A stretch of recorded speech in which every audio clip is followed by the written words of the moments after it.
KAYANDA, welcome to Frank on Camnet, wherever you are in the world, and of course, Zambia. Having spent over 50 years in the media, commemorating World Press Day is one of my highlights.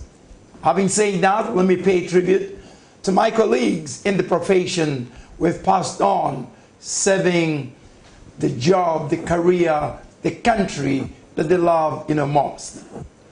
A special mention to my colleagues on the veteran group led by my colleague Doreen Mukanza, and a special mention to those of my colleagues in the same group who are watching us in London just now, Inutu Lubinda and Chele Katwishi. Welcome. My guest today on the program is Austin KAYANDA, MISA Executive Director. Good evening, Austin, and welcome. Good evening. How is the evening? I hope you're keeping safe. Yes, please. Right. Yesterday, the world commemorated the World Press Day. Just how important is this day, and how did Zambia celebrate?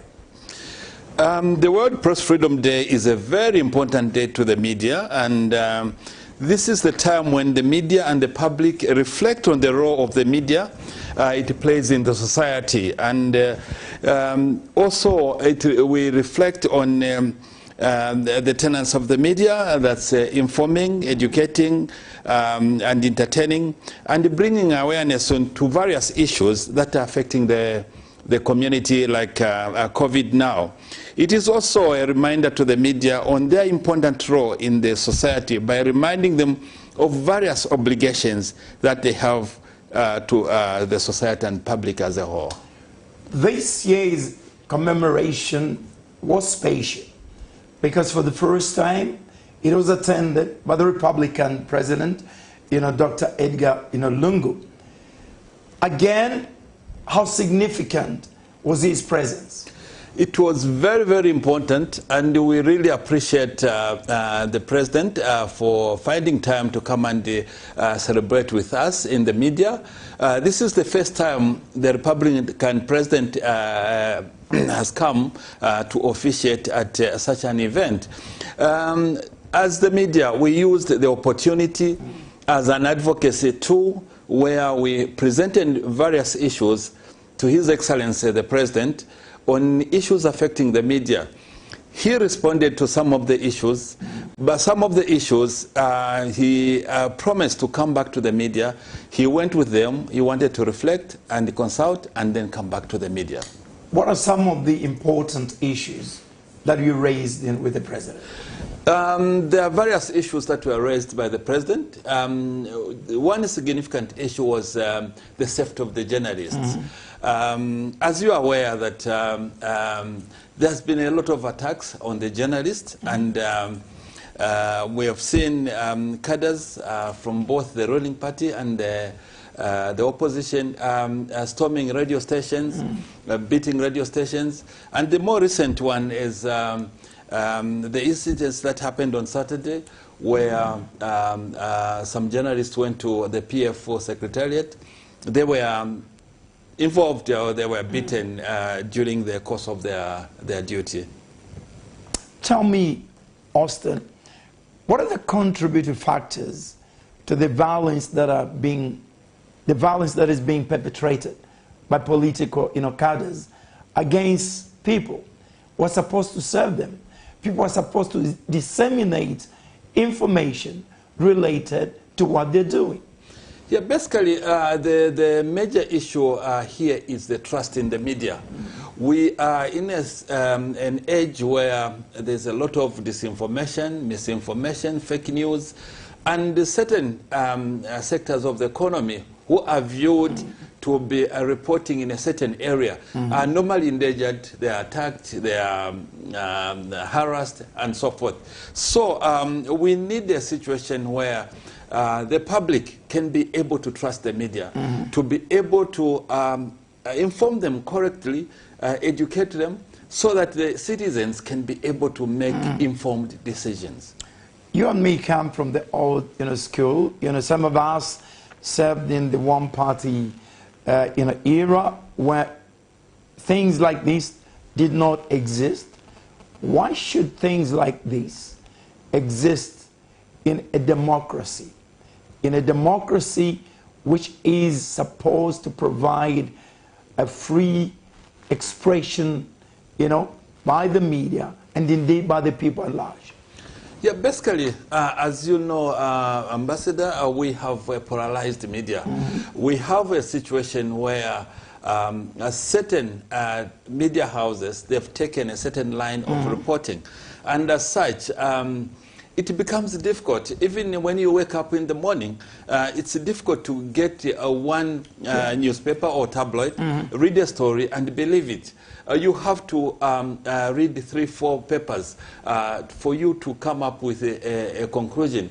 But as journalists, you are supposed to report factually, you're supposed to report truthfully, and give a balanced story before it reaches the audience. You mentioned that the media is polarized in this country. I mean, I've worked abroad. Certain media, section of media, take positions, on governance issues in terms of which side, they are. But there is a difference, here. Why is it that the media here is so different when it takes a position as against the media which is in the developed countries? I said this because if you go to the States, you know that the Washington Post, for example, will take a position.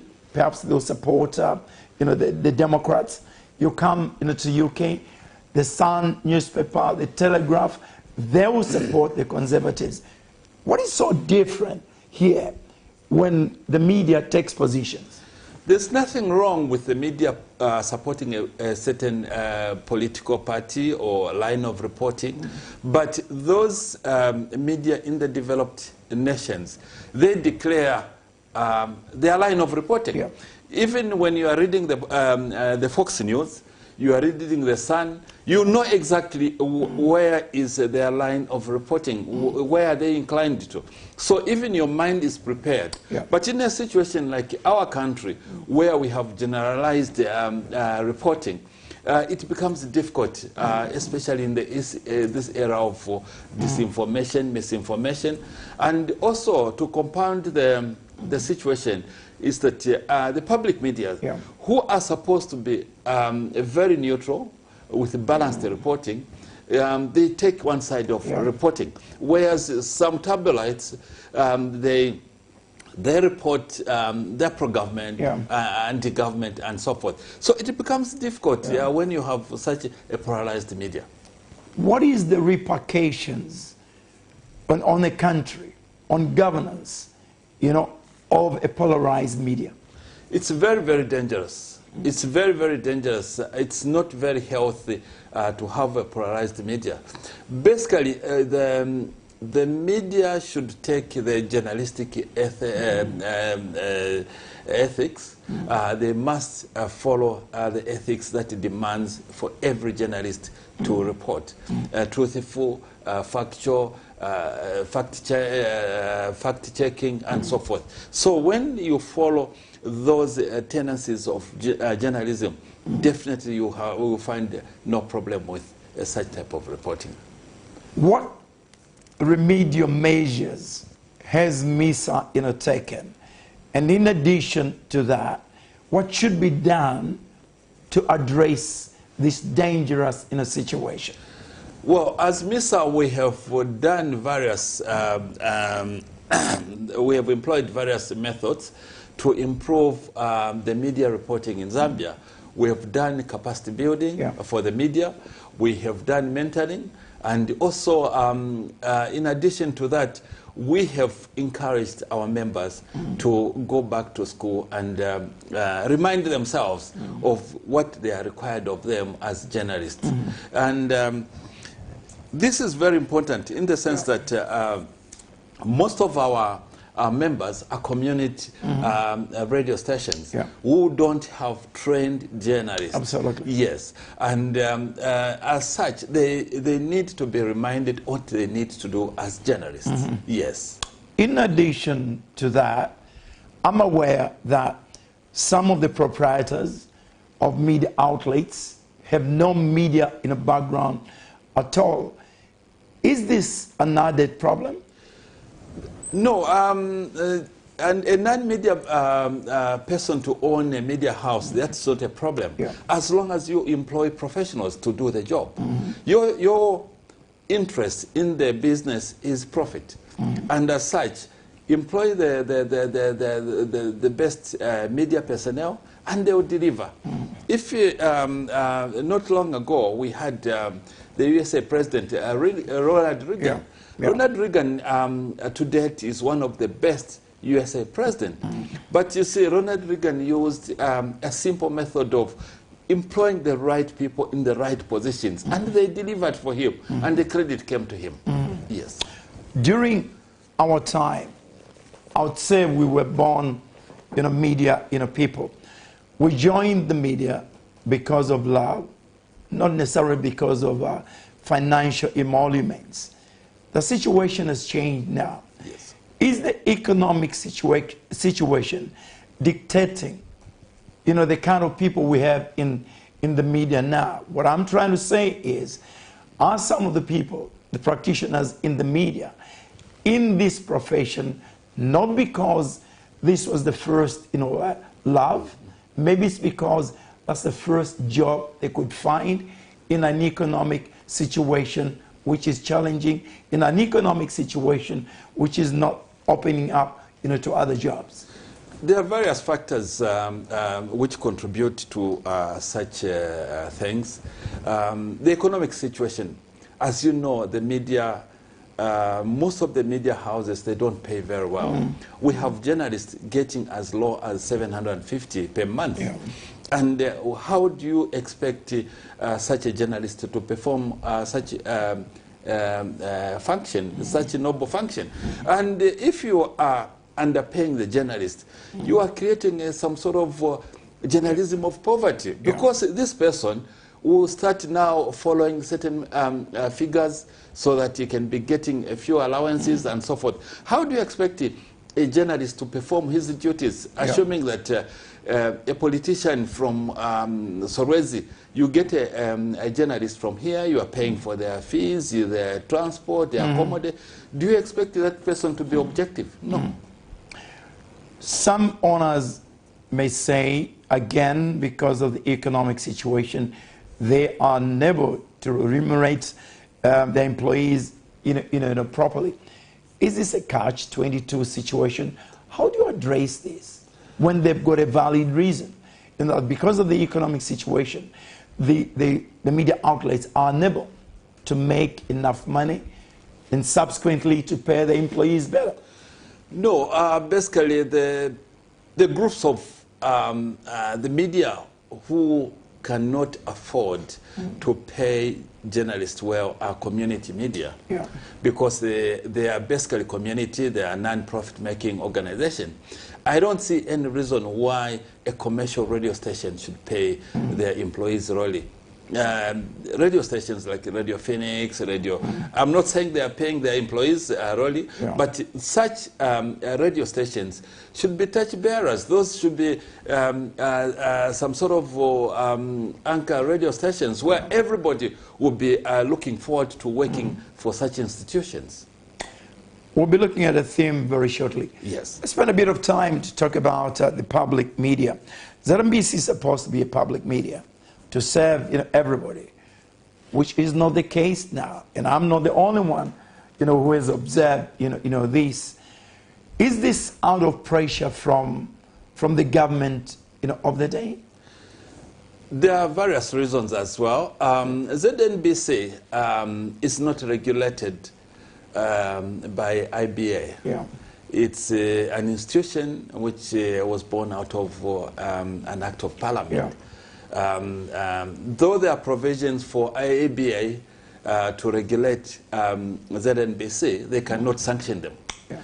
During the last elections, MISA did conduct media monitoring. And ZNBC, they were reporting, they were covering one political party, 73%, and giving 27% to the other 40 political parties. And as MISA, we took them to court. That matter is still active in court. I can't discuss. But what we are saying now is that we are advocating and we have a campaign whereby IBA should be able to regulate ZNBC. And when ZNBC errors, IBA should be able to sanction ZNBC. Yes, which is not the case at the moment. Shouldn't MISA be putting pressure on the government to let go, ZNBC? That's what exactly we are doing. We have written position papers. We have advocated for ZNBC regulation. At first, even ZNBC itself, they were not very receptive to that idea. But later on, with the new DG, we saw them coming on board to say, look here, we want to bring professionalism to the profession itself. We have support of the IBA, we have support of the minister, we have support of the Minister of Justice. So I think we are on course in terms of bringing sanity to ZNBC. Everybody else is complaining. Because if you listen to news for ZNBC now, the only thing you hear is this and this. You know the pattern of but we are not saying that ZNBC should not cover developmental projects which are done by the government of the day. No, but you must give an opportunity for the other side also to be heard. You've just made reference to IBA, which regulates the media in this country. We've seen IBA, take sanctions on certain, airing, media. For example, Prime TV, which your colleagues raised, during the commemoration. What is MISA's position on this? Well, I can't really comment on Prime TV, but we have been working with IBA. If you remember very well, when IBA suspended the license for Nyimba Valley FM and that radio station in Kasama, as MISA, we went to go and do capacity building. We went and reminded the radio station of what they are supposed to do and the ethics. And as such, immediately we trained them. IBA lifted the suspensions. So we are working in very, very close collaboration with the IBA. Of course, when they do something wrong, we do condemn them. But we do a lot of things. I'm happy that the Director General of IBA is very receptive. I can walk into her office anytime, raise issues, we discuss, and find a way forward. Let's talk about the performance of the media in this country. Over, 105 radio stations? 150, actually. 150 and TV stations? Yes, 43. 43. Is this a welcome number?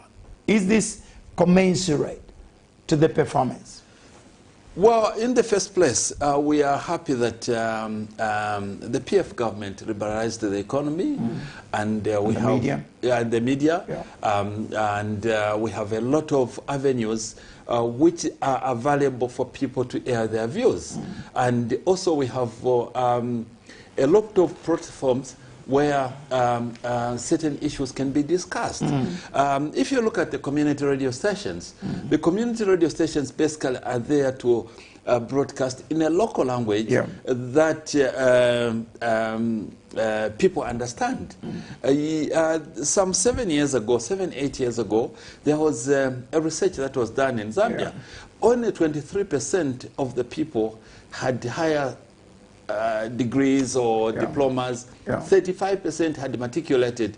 The rest of the people had stopped school in Form 3, Form 5, for grade 7 and so forth. So it's very, very important that we have this channel which is targeting at the community themselves and be able to bring the community to a level where they can participate in governance of this country. Having said that, in Austin, a number of people I've talked to, and I observed, on my own, having spent so many years in the media, that there's so much coverage of politics as against governance, issues. Do you subscribe to that? And if so, how can this be addressed? Perhaps even before that, what are the contributing factors, to this? Is it just because politics is such an attractive, item in this country? Well, basically, politics is what sells.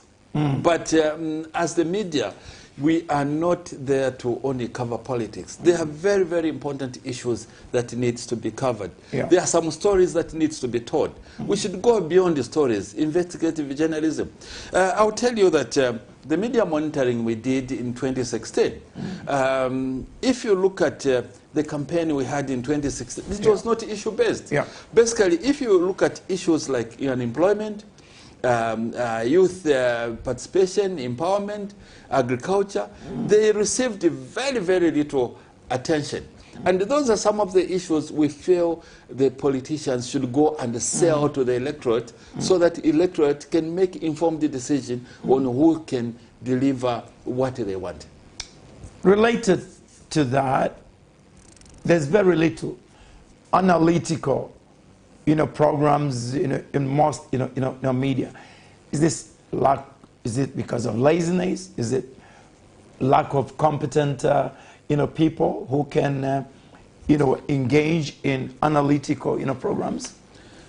There are various factors as well. As I said, very senior, competent, investigative journalists, they've gone into corporate world. Yeah. And as such, we have to retrain this crop of journalists who are coming. One of the issues that is hindering investigative journalism in Zambia is lack of access to information bill. This is a situation where you cannot just get information. Government basically is the custodian of all the information.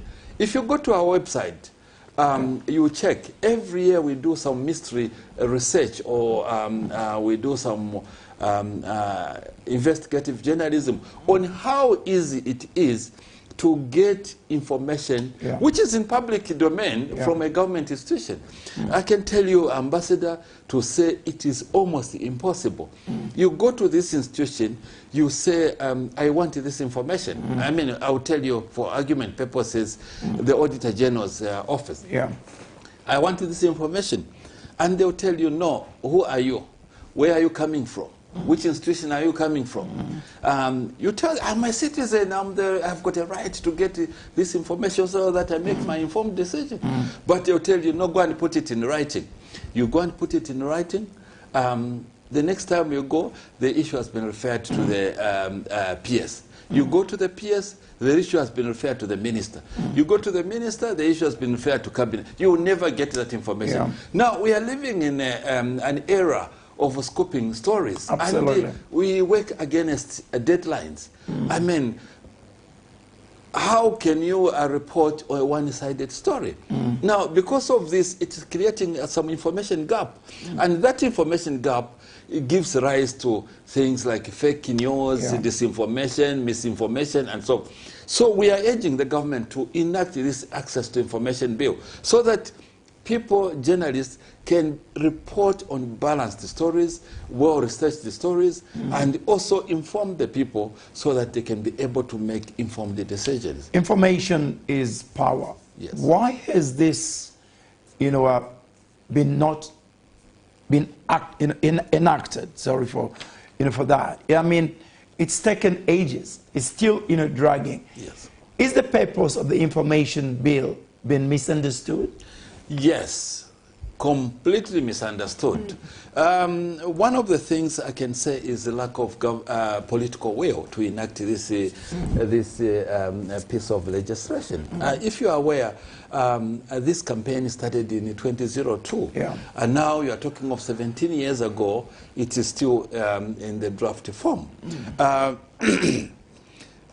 people think that the access to information is for the media, for the journalists, and but not knowing that this piece of legislation is for everybody, not even journalists. Journalists is just a small fraction of the community that needs that information. This piece of legislation is for everybody, all the general citizens and so forth. We have had 6 different Minister of Information promising to enact this, piece of legislation, but it hasn't come to fruition. If you remember very well, this was one of the campaign promises of the PF, and we were promised that this piece of legislation will be enacted within 90 days. But now you're talking of 10 years, it hasn't been enacted. So you can see that the political will is not there. But however, I'm happy to report that there's been some progress. We have seen some goodwill from the government. We have seen some goodwill from the Minister of Information. At least they've put in place the media policy. They've put in place the communication policy, which is a starting point. We are hoping that we will move ahead and possibly the next step should be enacting the Access to Information Bill. One bill which has divided, the nation is the cyber bill. Yes. Surprisingly, it was enacted, very quickly. Your take on that? As MISA, we were very concerned. We feel that there should have been more consultation and in an open way. And maybe I can just give you a background. When this bill should have been enacted in 2018, MISA embarked on a campaign. We managed to get hold of the draft bill. We campaigned against certain clauses and so forth. What we see now is an improved version of the cyber security bill. But we are still concerned. The bill itself, it has got good clauses to protect citizens against cyberbullying, child abuse, and so forth. But what we are more worried as MISA is the application of the bill, the law itself. We have seen a lot of laws which are being misapplied by the state agents. And this has got a potential to be misapplied. But the intention of the cyber bills and cyber security bills, they are very good and very noble. But as MISA, we are really very concerned in terms of the application of the law itself. Do I sense that this is a horse and a rider situation where the government will forever dictate, issues, that put them in high stead? What we have always advocated for as MISA is that when you are enacting such an important legislation, there must be wide consultation. There must be a lot of research done in it, and also people should be able to air their views in terms of the pros and cons of such a type of law. But in a situation where you have very, very little say in terms of what input the Zambians put in that law, definitely that law will work against the citizens you are trying to protect. The American ambassador has raised concerns, about seemingly dwindling of press freedom in this country. Do you agree with him? Well, I mean, it's in public knowledge that the media space has been shrinking over time. It's a well-known fact that Freedom House, some 6 years ago, had classified Zambia as a party-free media space. But 3 years ago, it was classified as not free at all. And there are various factors, of course, leading to that effect. One, we have seen cadres, attacks on the media. We have seen things like self-censorship. We have seen things like basically the media being so much paralyzed, Yeah. and as such, all those factors, they are contributing to such. Doesn't the government appreciate a free media? Because where I stand, a free media, enhances national, development, enhances, debate, so that people can be, well, informed. Is this fear of unknown, or this is a kind of just trying to deep root the government of the day? Yeah, basically, you know that the media is the cornerstone of any democracy. Yeah. And a lot of issues are brought to light because of the media. I mean, I'll give you an example of the honeybee Yeah. scandal, the COVID vaccine certificate at UTH, and so forth. Now, if we are operating in a situation where the media is not free, that is a good environment for other vices like corruption, misuse of power, and so forth. But if the media are able to bring those issues to the public, it works as it works on checks and balances, and also it's an agenda setter. Yeah. Of course, it's an agenda setter. The media is an agenda setter. Yes. Yeah, you have just made reference to the honeybee and the private media. Lately the Diggers, in the past, Post newspaper brought out all these serious issues. But my concern is that these issues die very quickly in this country. Why do stories of this nature die very quickly? It's not an issue of that they die very quickly. What it is we have an information gap. When such a case happens, we know for sure that the government does a lot in terms of investigations and so forth, but we are not told. Nothing is brought to light on what action has been taken, right, what is being done, and so forth. So because of that information gap, now it leaves room for fake news. Now we start speculating, we start misinforming the public, and so forth. If we have a law like access to information bill, we'll be able to follow up the story from the beginning up to the end. And as such, actually, we will be assisting the government to report exactly on what is happening. But in a situation where you have this scandal, and then all of a sudden you have no information, it died. They may have, the government have done a very good job, or even punished the offenders, but if we are not told, then we now start speculating to say maybe there was corruption, maybe this person was acquitted, and so forth. Let's look at the advent of social media. What has been the impact of social media on conventional media? Well, basically, social media is the new trend, of course, and we cannot run away. The only thing that doesn't change is change itself. And the social media has brought a lot of advantages and disadvantages. Let me take this opportunity to say a few advantages. Everybody under social media becomes a publisher, and you cannot regulate opinion. And as such, a lot of issues are reported in time, on time, and so forth. Unlike the issue happening today, you go and read it tomorrow. This has really affected traditional media. But of course, the traditional media, they have reputation, and as such, they have very, very good integrity and reputation.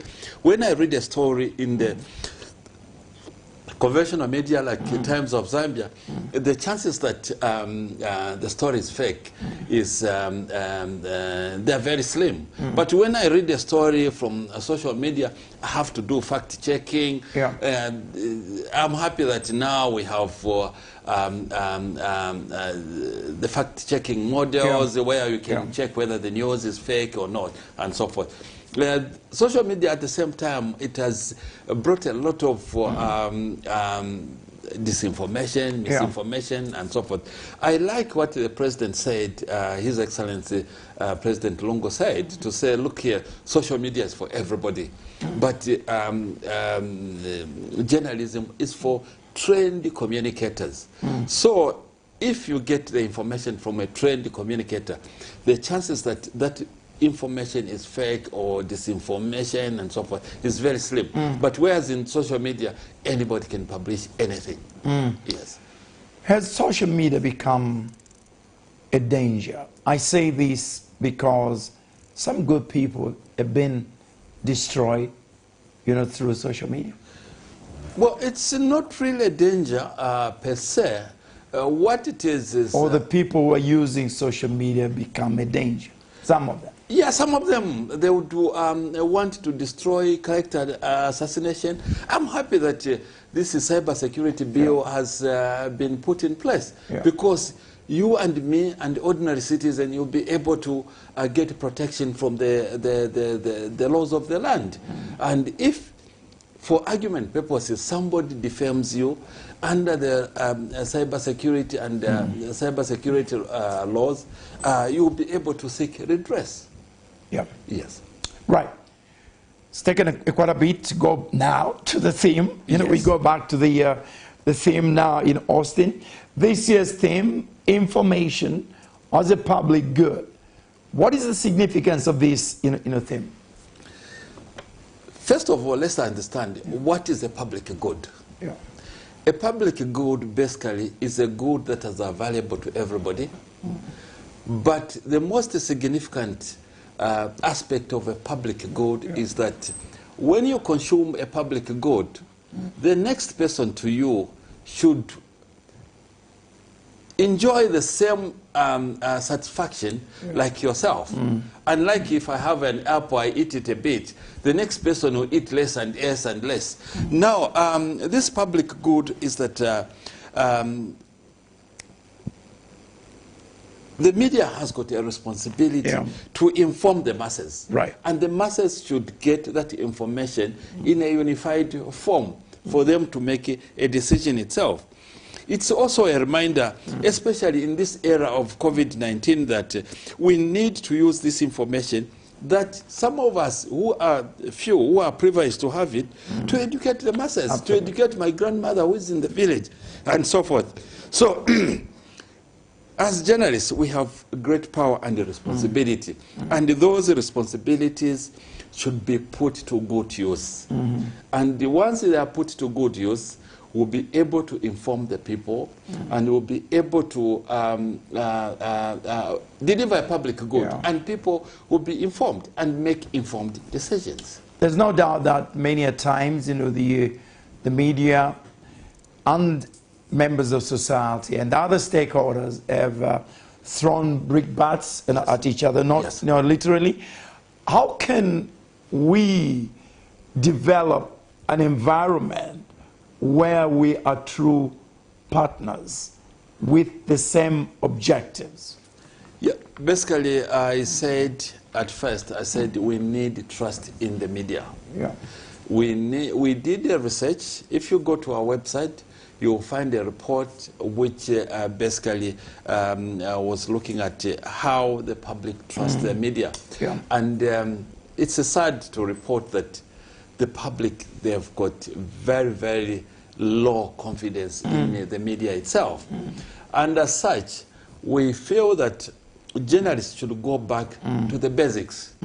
Basically, the basic tendencies of journalism is factual reporting, truthful, fact-checking, and so forth. And not only that, we need a lot of capacity building, refresher courses, gatherings on the media themselves. We continuously need to build the capacity in the media itself. And not only that, we want the public to view the media as a friend, not as an enemy. I'll tell you that the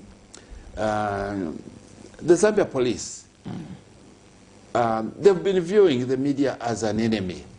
But apparently the current IG has opened a dialogue with the media. Just tomorrow, there is some training which will bring together the media and the Zambia police so that we understand each other's role. The police should see the media as a friend. The media should see the police as a protector of their rights, their citizens, and so forth. And if we understand each other's role, then we can be able to work together. Yes. You've just made reference to training. Yes. Is training adequate in this country? I know MISA carries out a lot of workshops, and related training facilities. The question is the current, training, level of training, quality of training in this country adequate for good performance of the media? No, what we want to see is the continuous revision of the curriculum. And it is very important that the courses or the courses you did in the earlier years are no longer the same. Now we have the social media, we have internet, social. So we need continuous revision of the curriculum. And not only that, even the journalists from the old school should be able to adopt to the new trends that is existing on the market. Why is the media in this country don't have a body where they can register, like laws, for example? Should that be the way to go? That's the way to go. Yeah. If you remember last year in January, the Minister of Information gave an ultimatum to the media to say, look here, can you please regulate yourselves? If you don't, we are going to regulate you. The media came together at some endeavor at the Golden Peacock. About over 350 journalists from all over the country came together, and they decided and agreed on the way to go. And they decided to choose a statutory self-regulation. We feel that when ZAMEC is put in place, we should be able to correct most of these shortcomings that are currently happening. Apparently, the group of journalists, when they met, they chose a technical working group. The technical working group, they've come up with a draft bill that will regulate journalists. And that draft bill was forwarded to the Minister of Information, who forwarded to Minister of Justice. And out of that, we have what is called now the Journalist Council of Zambia, which is coming. And this, we feel, it should be able to regulate the profession itself. Yes. We've made reference to some of the challenges the media is facing. Before we take a break, just outline some significant challenges that the media is facing in this country. Yeah, basically one is low salaries, two, harassment. Basically, we have seen harassment of journalists. Three, of course, it's the capacity itself, which I said we need to continuously reminding our journalists, capacity building and so forth. Then four, of course, we have what we call self-censorship. If you saw the trend before the PF won the elections, we had a good number of professional, very, very well-educated journalists.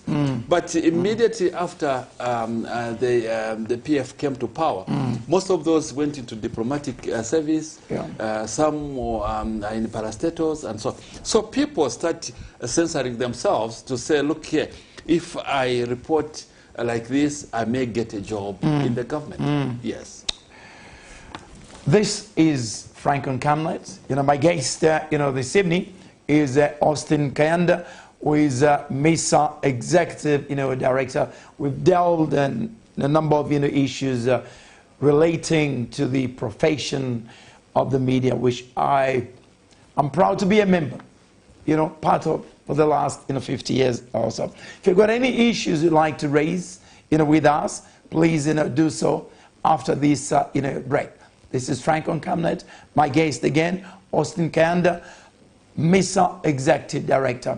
Join us very shortly after a couple of minutes.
Has been described as a highly politically charged year. This is because every 5 years the country goes to the polls, and that 5 years elapses with only a few months remaining down to the ballot. The battlefield to appear on the ballot is becoming fertile. A lot of people are expressing interest of appearing on the ballot. In all this, our interest is to put the duty bearers, the leaders, and those aspiring to task by asking the relevant questions. If you're an aspiring candidate, be it councillor, mayor or member of parliament, get in touch with us to get yourself on the verdict. We go beyond speculation in dealing with policy and governance issues. The right questions are asked to help you make a verdict. For more details, you can call us on 0962 965883, 0979 753010, or email us info@KAYANDA.com. Terms and conditions apply. Join us on Camnet TV every Monday, Tuesday, Thursday and Friday at 17:45 hours on a new program dubbed The Verdict.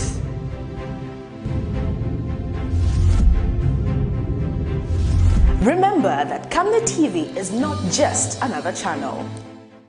Oh, we testify, we celebrate. Hello, I'm Deborah Lukalu, all the way from South Africa. You are watching Camnet channel, not just another channel. God bless you. Stay tuned. We testify, we celebrate. For all you've done, Lord, we give you all the praise. Oh, we testify, we celebrate. Oh, for all you've done, Lord, we give you all the praise. This is Frank on Camnet. Camnet broadcasting to the world. On Frank on Camnet this evening, my guest is Austin KAYANDA, MISA Executive Director. If you'd like to raise any issues, please you can phone us, or you can send messages to ask questions, anything you'd like to hear related to the media, related to governance. One issue that has confronted the country, Austin, is COVID. Has the media done a good job? Or maybe that is too direct a question. How would you assess the way the media has covered COVID? I think the media has done very, very well, extremely very, very well. Would like to commend the government for providing an opportunity for the media and to exercise their self-conscious. I'm saying so because on every platform you go, you'll find COVID messages. And these messages are not paid for. Now, these messages are broadcasted in various languages. And I also would like to commend the Ministry of Health by providing correct information which needs to be disseminated. Because the message which is being disseminated on various platforms is uniform. And we commend the Ministry of Health for doing so. And also would like to commend the Media Owners Association by providing this platform, because without them, we were not going to get such publicity. I'm really very, very happy that even in when I go around the country, even in very, very remote areas, the message of COVID has arrived. And people, they have got the correct information about the COVID itself. Of course, we have an issue of the vaccine, which was rolled out by the Minister of Health 2 weeks ago.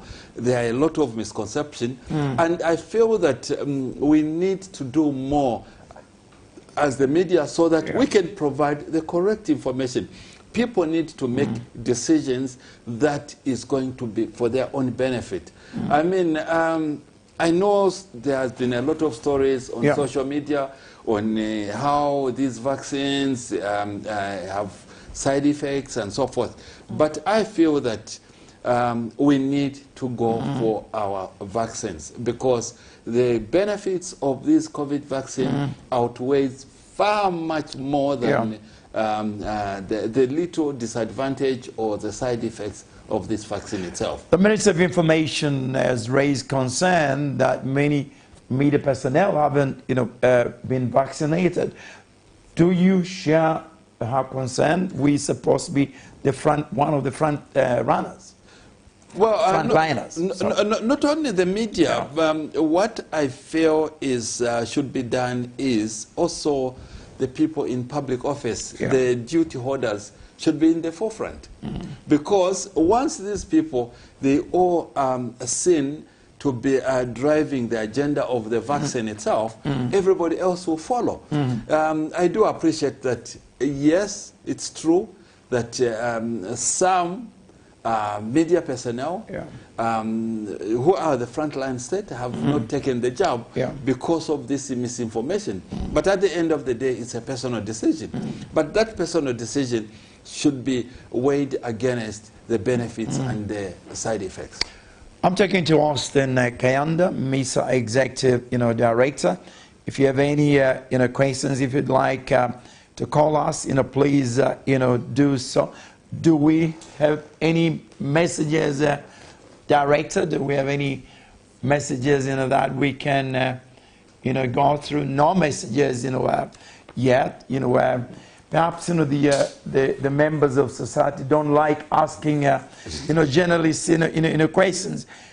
Let's look at the elections. The importance of these elections coming up cannot be overemphasized in Austin. What are the issues at play here, and what should be the role of the media in these coming elections? The role of the media should be to inform, educate, for the people to make informed decision. However, we are calling upon the politicians, the aspirant of the duty holders, to discuss or sell their manifesto, which are issue-based.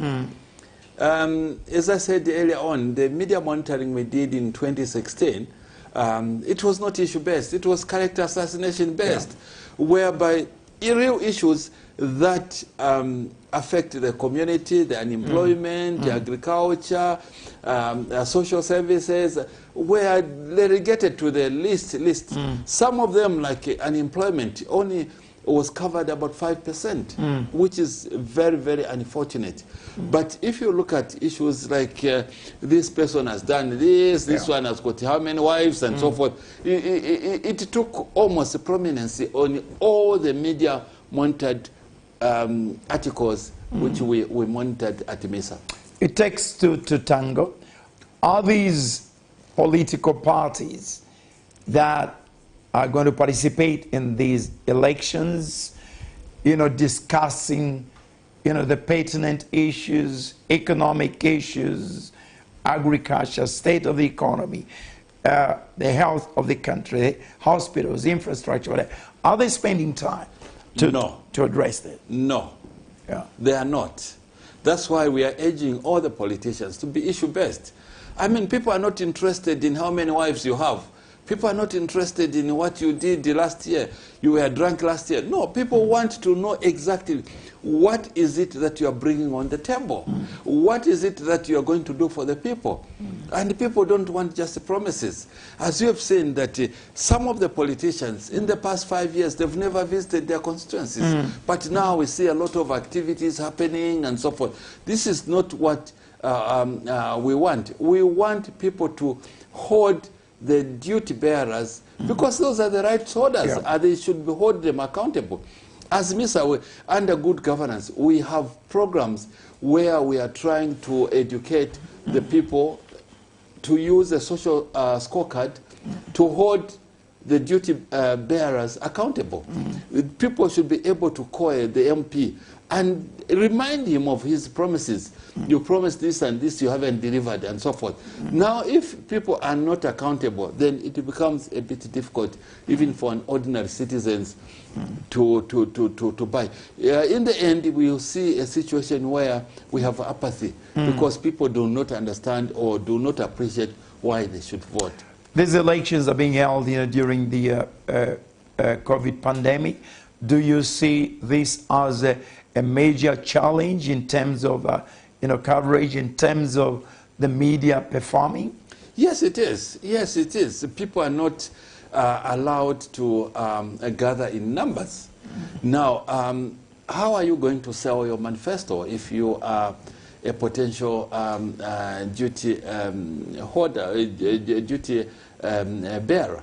We see a situation where people will resort to online platforms. Now, how many people have got access to online platforms? Only the people along the line of rail. People in the village cannot assemble, cannot be able to get that information to make an informed decision.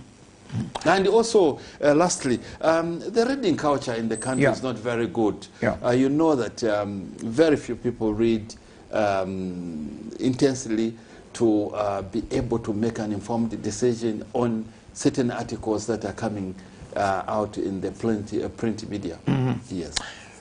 What else should the media do to ensure, that they add value to these, coming, elections?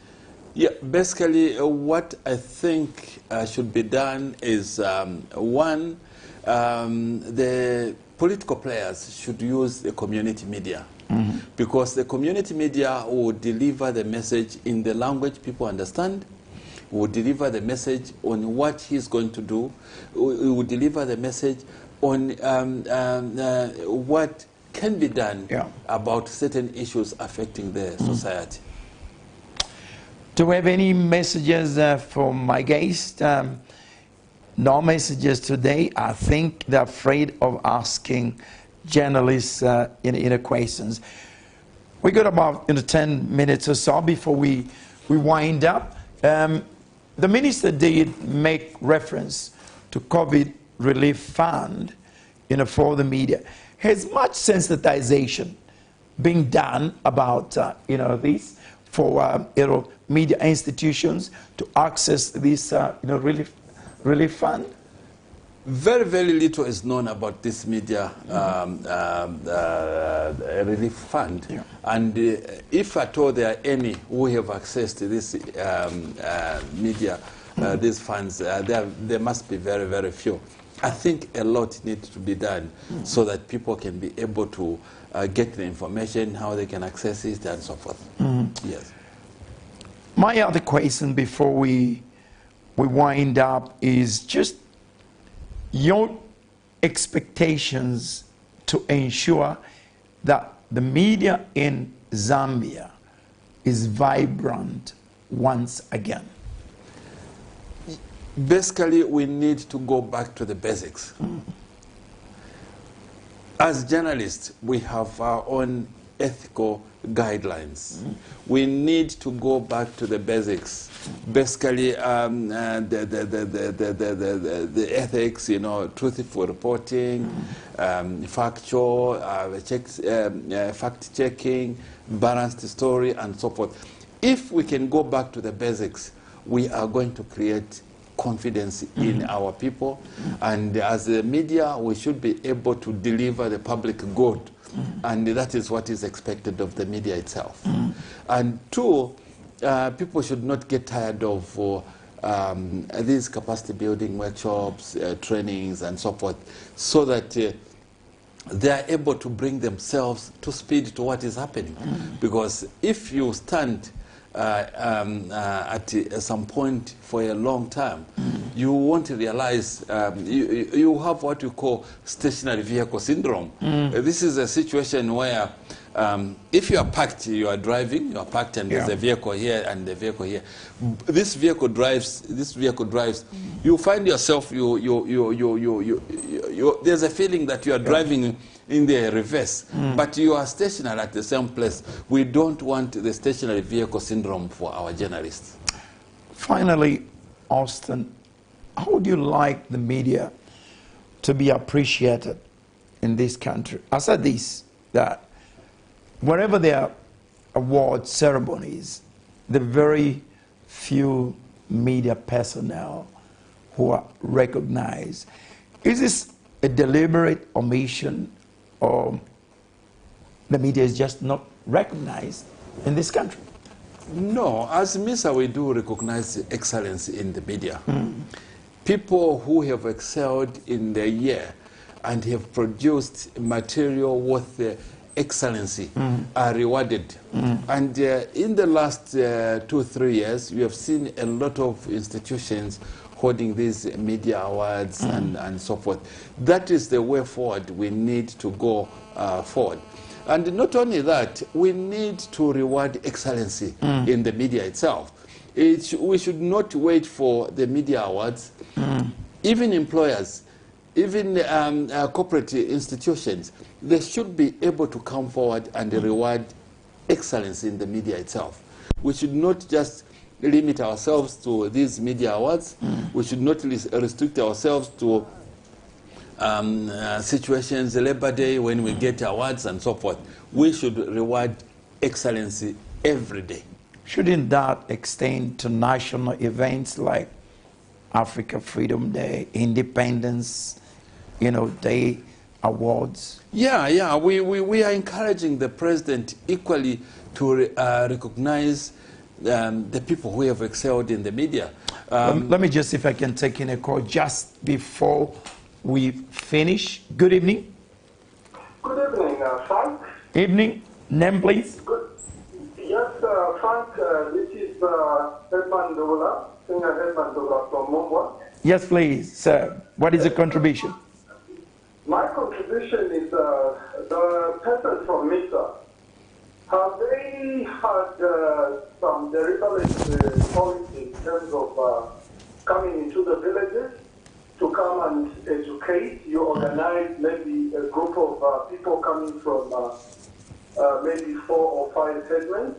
You talk to them about the fake news that we usually hear people as politicians coming to tell us this person has done this, and yet when you compare the true news, you find that there's no such, news. So we've had this problem, and I feel it would be important for MISA to have, an organ within them that would be disseminating true news or educating us on fake news. I think that's my contribution. Thank you very much. Austin, could you respond to that? Yes, we have a program under MISA called Good Governance and Community Voices. This is a program where we are working with community radio stations. In Imumbwa, we are working with one community radio station. And not only that, what happens is we go beyond working with the community radio stations. We work with the institutions like the radio listener clubs. We go in the villages whereby we supply them with radios, we supply them with recorders, because news should come from the village itself. We teach them how to record news and take it to a radio station, and also share the best practices, experiences, what we call migration of best practices and so forth. And as such, we are working with the radio stations, we are working with the common man through what we call the radio listener clubs. These the radio listener clubs, the way they operate is that every week on a particular day, when there's a governance program, through the radio we've provided, all the villagers gather, you put the radio on the drum, and everybody is listening, and then after the program, they note the questions, concerns, and they record them, go back to the radio station, and those are broadcasted. Right. And if there are questions that needs duty holders to account, they must come forward and explain what they are. My final question is just your appeal to the media people, especially as a run-up to the elections. My appeal to the journalists and the media people is that let's go back to the basics. We have a very great role and responsibility in the country to play. We need to inform, educate, and entertain to make informed decisions. Austin, thank you very much for making an appearance on Frank, on Camnet. Thank you very much. This has been, Frank on, Camnet, where we discuss issues pertaining to the media in the wake of World Press Freedom Day, which was, yesterday, with the theme "Information as Public Good." And we hope and pray that you'll be driven by information. To my colleagues in the media, I know you're working under very difficult conditions, but like I keep on saying, do your very best and God will do the rest. On behalf of my production team, including the executive directors, the pastor and Madame, thank you, very much for watching the show, for this evening.